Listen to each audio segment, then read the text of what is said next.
কেইদিনমান আগত মাত্ৰ এডিআৰই পৰীক্ষা হৈ গৈছিল ৰিজাল্ট দিব ফেব্ৰুৱাৰীৰ শেষ সপ্তাহত নহলে মাৰ্চৰ প্ৰথম সপ্তাহত শিক্ষক নিযুক্তিৰ প্ৰক্ৰিয়া চলি আছে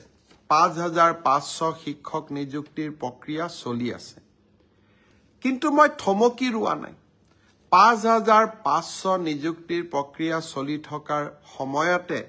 নতুনকৈ আকৌ 4500 পদৰ আমি বিজ্ঞাপন দিলো এটা এডিআৰই পৰীক্ষাৰ ফলাফল দিম আৰু লগে লগে নতুন পদৰো আমি বিজ্ঞাপন মুকলি কৰি দিম আশা স্তব্ধ হ'ব নোৱাৰে আমাৰ সপোনবিলাকক আমি পম খেদি থাকিম আৰু যিসকলে চৰকাৰী কৰ্মসংস্থাপন নাপাব তেওঁলোকৰ কাৰণে মুখ্যমন্ত্ৰীৰ আত্মনিৰ্ভৰ অসম সেমি কণ্ডাক্টৰৰ দৰে অজস্ৰ উদ্যোগ আমি সকলোৰে বাবে এখন সপোনৰ অসম ভূমি আমি নিৰ্মাণ কৰিম নতুন বছৰৰ আৰম্ভণিতে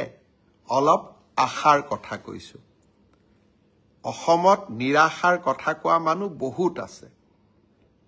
তেওঁলোকৰ পৰা অলপ ব্যতিক্ৰমত গৈ মই সদায় আশাৰ বাণী মানুহৰ মাজত বিতৰণ কৰিব খোজো কোনোবাই কৈছে ফ্লাইঅভাৰ বনালে কি হ'ব যদি ফ্লাইঅভাৰ বনালে একোৱেই নহয় তেতিয়ালে মুম্বাইত কিয় ফ্লাইঅভাৰ হৈ আছে দিল্লীত কিয় ফ্লাইঅভাৰ হৈ আছে